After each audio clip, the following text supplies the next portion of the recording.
Humans are constantly wishing for something. They want a new car. They want to lose weight. They want to become wealthy. But rarely does anyone get what they actually wish for. Behind all the things that we want, what people are really searching for is just to have a good life. They want to feel good about themselves and feel in command. But to feel good about ourselves, there's a level of self-awareness that has to take place. There has to be a time to ask ourselves what we really want. There was a man named John, and what he really wanted his entire life was just to be wealthy.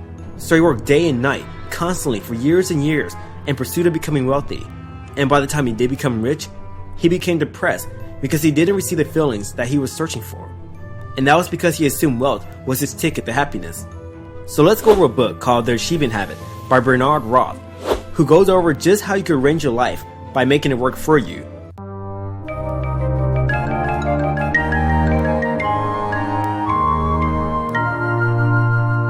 The first point is, there is no try, but do. I can't help but think of Yoda whenever I hear this quote, but it's said for a good reason. Take for example, John, who wants to find the good life, but don't know where to search, so he decides to search for love. And when he goes out to a bar, he sees a girl he wants to talk to, but as he approaches her, he sticks with the mindset that he would try to get the number versus just get the number itself. Now you may be wondering what the difference is between try and get.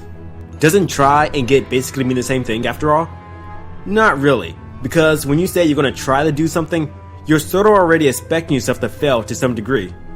You're setting yourself up for disappointment because there's still a small part of your brain that believes it's impossible to do. But when you tell yourself that you will get something done, you're investing 100% effort into it. So whenever you seek out to do, never say you're going to try to get it done, just get it done. Because once you come across a few obstacles, you're going to be more tempted to quit because you see that as a possible option. But if you say that you are going to get our number, you'll be less inclined to doubt yourself when you put yourself in that situation. The second point is, dictate your thoughts. Alright, so let's say that you were inside of a car one hot day with the windows rolled up, and it's burning hot outside, and if you continue staying in there, you'll either die or faint. Now you have two possible options you could take. The first option is that you sit in the car and blame the sun for being so hot that day, the car windows for not going down, or for the rest of the world for not helping you out. Or you take the second option, which is to simply get out of the car and go back to your house. Well, technically, she could turn the AC on or roll the windows down herself. Just saying, okay? Now that question may sound simple, but it happens to people in one way or another every day. They blame the causes outside of their lives for the reason they're suffering, rather than searching for a way to fix it. But what you do determines where your life will shift. We often assume we have no control in our lives, when we always have the option to determine the way we think. When John sat alone in his house, he could have easily made himself a victim by complaining about how he didn't have any friends, or any social skills, or any luck with women. But he knew sitting around complaining wasn't going to do anything for him. So instead, he got up and started going out to more social events to meet people and make friends. The third point is, stop focusing on failure. I'm guilty of it. I've had moments in my life where I wanted to do something but failed at it. And rather than trying again, I gave up because I thought it was pointless. I won't say I'm proud of those moments, but I am saying I can relate to anyone else who done the same. But a habit that Bernard says to do is to accept that we are going to make mistakes along the way when we try to do something new. We're going to encounter failures that will lower our own self-esteem. But rather than sitting around dwelling on our own failure, simply get back up and try again. When John wanted a girlfriend, although he did badly at his first pickup, he didn't give up the dating game.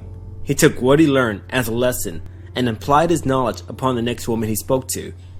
And although he did badly at that encounter too, he tried again and again until it became natural for him to approach women. And like John, it might take you 100 attempts before you finally get good at something. It might take you 100 failures before you make a basketball shot. The point is, it's okay to make mistakes because you learn from them. Remember, what we feel today may not even matter tomorrow, next week, or next year. And the last point is, accept and embrace the odds. When we're children, we're taught to chase after careers that promises security and job opportunities. Therefore, When we do grow up, we often go after common jobs like doctors, lawyers, or businessmen, even if our true passion was in music or art. But that's because we're taught we have a greater chance at not becoming broke or homeless if we go to college to become a dentist rather than being a musician.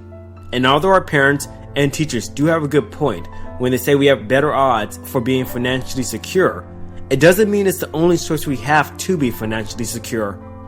And although becoming a doctor is a more reasonable career choice for a secure lifestyle, John still has a chance to become a singer because other people have done it too. And you may want to start a business of your own, but you're too scared because you believe working for someone else is always going to be the more secure lifestyle for you. But even if you feel the odds are against you, that doesn't mean it's not going to happen. It just means you need to work harder to make it a reality.